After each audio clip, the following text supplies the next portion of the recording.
Hi friends, welcome back. भाई Iran plans to attack. Is Israel fully prepared? चलो देखते हैं। वीडियो शुरू करते हैं। वीडियो शुरू करने से पहले अगर आप चैनल पर नए हो और आपने अभी तक सब्सक्राइब नहीं किया तो जल्दी से पहले सब्सक्राइब के बटन और बेल आइकन को क्लिक कर लो ताकि आपको हमारे सारे न्यू वीडियोस के नोटिफिकेशन मिल जाएं जैसे हम अपलोड करें। अगर आपको वीडियो पसंद आता है प्लीज लाइक एंड शेयर। चलिए शुरू करते हैं। जैसे इन्होंने बताया था पिछले मेरे ख्याल से कल की वीडियो में ये बात हो रही थी तो बहुत अच्छी बात बताई थी। इन्होंने बताया था कि इजराइल जो है छोटे मोटे जो ये हमास के टेररिस्ट जो ये भेजता है अब उनको नहीं खत्म करता, वो हमास का जो मास्टरमाइंड होता है ना सीधे उसके वहां पे जाके उसको खत्म करता है, चाहे वो दुनिया के किसी भी कोने में हो। तो भैया क्या लगता है कि अगर ईरान प्लान्स टू अटैक तो क्या इजराइल चुप बैठेगा? कमेंट सेक्शन में लिखना। चलो देखते हैं। Death of Ismail Haniyeh, what Iran is feeling bad about और फीलिंग फ्यूरियस अबाउट इज कि अब दुनिया भर में बेइज्जती हो गई ईरान की। कोई ना कोई है अंदर ईरान के जो बिक गया है। ईरान तो पहले मारने की पता क्षमता था। नहीं रखता इजराइल को, ऐसी बात नहीं है। बड़े पैमाने पे तबाही बर्बादी होगी इजराइल के अंदर। ये मामला थोड़ा सा गड़बड़ लग रहा है मुझे। इजराइल की जो एयर डिफेंस सिस्टम है दोस्तों, those are amongst the finest in the world. और इजराइल इस हथियार का जरूर इस्तेमाल करेगा अगर कन्फ्लिक्ट बढ़ती है तो। जब तक ईरान को पता लगेगा कि हमारे लोगों का यहाँ पे गुड नाइट हो चुका है, ये वापस तेल अवीव में जाके कॉफी पी रहे होंगे।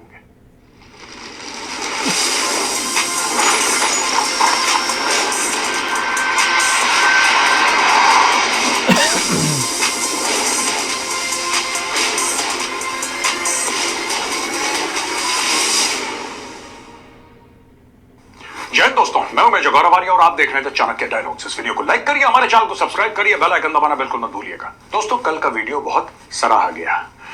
लोगों ने फोन भी करा, लोगों ने मैसेज भी करा और कमेंट्स में भी उन्होंने बोला कि साहब ये हुआ कैसे, ये जरा बताइए। तो आज का वीडियो जो है दोस्तों पूरा एनालिसिस का वीडियो है और अगर इसका पूरा मजा लेना और पूरी बात सीखनी है तो मैं आपसे रिक्वेस्ट करूंगा इस वीडियो को एंड तक देखिएगा।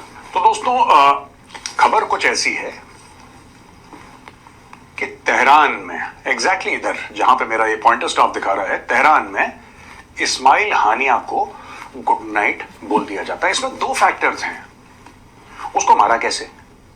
अब ये बात अभी तक क्लियर हो गई है कि कोई एक्सप्लोजिव डिवाइस से वो मारा गया। ऐसा नहीं कि चार बंदा आया और ठां ठां गुड नाइट, ये नहीं हुआ। उसको एक रॉकेट से मारा गया, कोई एयरबोर्न प्रोजेक्टाइल था जिससे मारा गया। अब देखिए तेहरान जो है वो यहां पे है, राइट? और क्योंकि उसके बिल्कुल बेडरूम के अंदर मिसाइल घुसी है तो साइड की वॉल से ही घुसी होगी। हम ये मान के चलते हैं कि साइड की वॉल से घुसी होगी, हम मान के चल रहे हैं, कुछ हम अजम्पशंस लेके चल रहे हैं।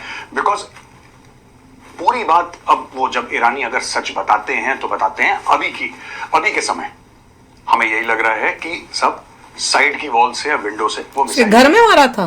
पहली चीज। दूसरी बात यह है कि इंटेल जबरदस्ती वो तो है ही, इजराइल की इंटेल तो है ही कमाल की। अकेला घर तो होगा नहीं बीच में। तीसरी चीज जो बड़ी इंपॉर्टेंट ये है कि ये अगर हम सोचते हैं कि इजराइल ये इजराइल है, यहां से इजराइल कोई मिसाइल फायर कर रहा है और यहां पे आके घर के अंदर घुस रही है, तो इतनी एक्यूरेसी तो भाई अमेरिका के पास भी नहीं है। ठीक है। और अगर एयरप्लेन होता है, एयरप्लेन से फायर 15, 20, 25 मीटर दाएं बाएं लग जाए मिसाइल, अगर ऐसी एक्यूरेसी है भी तो फिर टॉप डाउन वाला मामला है। एयरप्लेन से जहां तक मुझे समझ में आता है किसी ने रॉकेट फायर करा है और फायर करा है लाइन ऑफ साइट, बिल्कुल सामने जैसा राइफल फायर होती है ना वैसी रॉकेट। जैसे कि हम एंटी टैंक मिसाइल्स फायर करते हैं, लाइन ऑफ साइट पे फायर करते हैं या रॉकेट लॉन्चर चलाते हैं। मैं ये नहीं कह रहा कि रॉकेट लॉन्चर से हुआ है, मैं कह रहा हूं कि the methodology could be similar. अच्छा, ड्रोन भी हो सकता है। एक तो यहाँ पे इसको गुड नाइट बोल दिया और सिक्योरिटी गार्ड को भी गुड नाइट बोल दिया, वो बेचारा फंस गया बीच में, कोलैटरल डैमेज। ईरान क्यों परेशान हो गया और खमैनी ने ये क्यों बोला कि हम बदला लेंगे, अब जंग होगी इजराइल के साथ? ऐसा क्यों बोला मैं आपको बताता हूं दोस्तों। चाहे डायरेक्टली सपोर्ट करे ना करे, जो मुस्लिम स्ट्रीट है, मुस्लिम स्ट्रीट की बात कर रहा हूं मैं, ये जो शेख हैं, अमीर हैं, बादशाह हैं, सुल्तान है, मैं उनकी बात नहीं कर रहा। मैं स्ट्रीट की बात कर रहा हूं, जो सड़क वाले लोग हैं, जो आम लोग हैं, वो फिलिस्तीन को बहुत ज्यादा सपोर्ट करते हैं जो मुस्लिम्स हैं।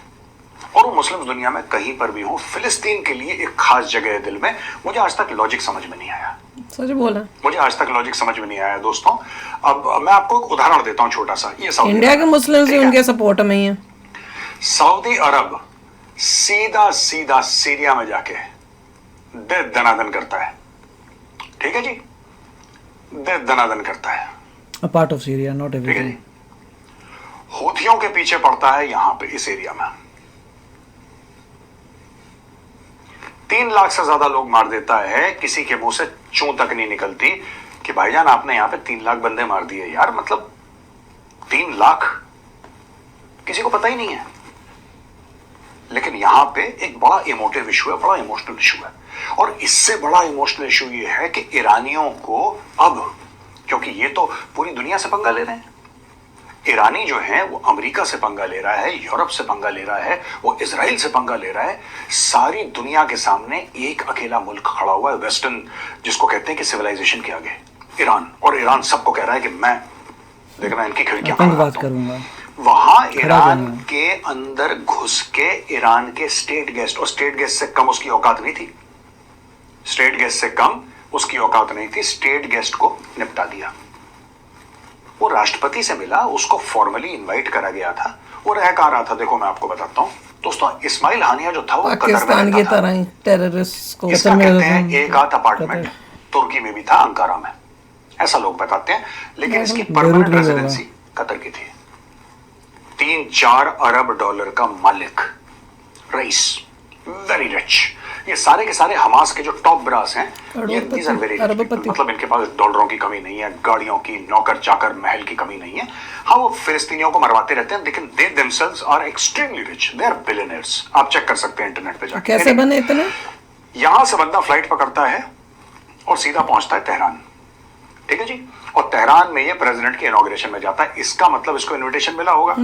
ऐसे तो और अगर प्रेसिडेंट यानी कि head of state of Tehran से इनविटेशन मिला, इसका मतलब ये स्टेट गेस्ट है। और नहीं तो क्या। जैसे दूसरे प्रधानमंत्री आ रहे हैं, राष्ट्रपति आ रहे वो भी हैं, मिले। सपोर्ट करता है हमास को, ये क्लियर हो अच्छे गया। संबंध है, फॉरेन मिनिस्टर्स आ रहे हैं, उस लेवल का इसको प्रोटोकॉल दिया गया। और है भी है सो कॉल्ड कोट अनकोट फिलिस्तीन मूवमेंट का हेड, सो कॉल्ड है, हमास का पॉलिटिकल हेड था ये। लेकिन लोगों के दिमाग में तो ये कि साहब यही है जो फिलिस्तीन का पूरा जो जंग चला रहा है, एवरीथिंग। अच्छा, ईरान के जो कैपिटल है तेहरान, इसके बीच में मारना ये ईरानियों के लिए बड़ी बेइज्जती है। क्यों पहले भी तो किया था इसराइल ने। इनके वो कौन से जगहें थी जहाँ इनके मिसाइल या क्या पड़े हुए थे। More than the death of Ismail Haniyeh, Ismail Haniyeh की डेथ तो इंपॉर्टेंट है, लेकिन more than the death of Ismail Haniyeh, what Iran is हो गया, ठीक है। feeling bad about or feeling furious about is कि अब ठीक है, दुनिया समझ भर में गया। बेइज्जती हो गई ईरान ओके। की। एक और चीज ईरान को पता है, और ये ईरान धीरे धीरे, मैं आज आपको बता रहा हूं, आप देखना कि महीने भर के अंदर कुछ ना कुछ खबर निकलेगी। अगर निकलती है तो एक खबर जरूर निकलेगी कि इसको आखिर मारा कैसे। अगर आप इजराइल से, इजराइल यहां पे है, अगर आप इजराइल से या फिर आप जॉर्डन से या इराक से या सऊदी अरब से कहीं और से मिसाइल मारते तो एक बात समझ में आती कि सब आसपास के लोगों ने धोखा। ये मिसाइल बगल से मारी है, ये मिसाइल बगल से मारी है, ये हवाई जहाज से नहीं मारी है, ये किसी ने जमीन पे रख के या पैरेलल उससे रख के ठोकी अंदर, जहां तक हमें पता लग रहा है। अभी I could be wrong in my analysis, but जहां तक पता लग रहा है कि सामने से मारी है। ये घुसा कैसे मिसाइल लेके अंदर कोई बंदा? यानी इनकी जेल में सुरंग है, उस शोले वाला डायलॉग याद है ना, इनकी जेल में सुरंग है भाई। भाई क्या ईरान को अभी तक यही नहीं पता चला था कि मोसाद किस टाइप की एजेंसी है? वो वर्ल्ड की टॉप मोस्ट है। और पहले से जो पहले हुआ था याद नहीं है, जैसे मैं बता रही हूँ कि इनके कई मिसाइल्स जो थे उनको किया था, और साथ में इन एक और भी कुछ हुआ था ना, जिससे इन्हीं का कोई बंदे को किया था। तो पता चल रहा था वो हेलीकॉप्टर में, जिसका जो था, एक न्यूज आई थी कि हेलीकॉप्टर में कोई बंदा को क्रैश हो गया, जबकि 3 जा रहे थे, बीच में उसका था।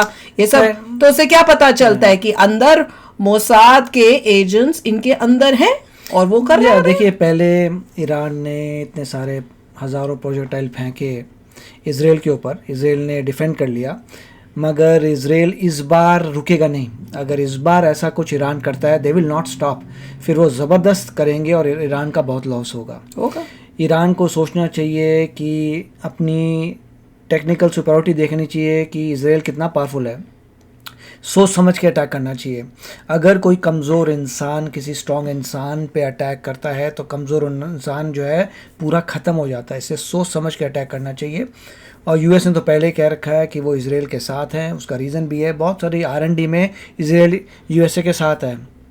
बहुत सारी खुफिया चीज़ें जो बनती हैं वो इजराइल के कोलैबोरेशन से बनती हैं। तो देयरफॉर वो तो टुगेदर है, उसको तो कोई बॉन्ड को तोड़ नहीं सकता। तो इसलिए I don't think Iran attack करेगा जैसे पहले किया था। अगर करेगा तो बड़ा लॉस होगा उसको। अब देखते हैं कि करता है कि नहीं करता है, और अगर करेगा तो उसका विनाश का और उसको हेल्प करेगा रशिया वगैरह, मगर रशिया ऑलरेडी यूक्रेन में बिजी है तो बहुत डिफिकल्ट होगा। चलो अभिषेक अपने थॉट्स चलते हैं, मिलेंगे नेक्स्ट वीडियो में बहुत ही जल्द। Till then take care and bye bye. तो अगर आप मेरे इस चैनल पे नए हो तो जल्दी से सब्सक्राइब के बटन को हिट करो और बेल आइकन को क्लिक करो, ताकि आपको मेरा जब नया वीडियो मैं लगाऊं आपको उसके बारे में जल्दी से पता चल जाए।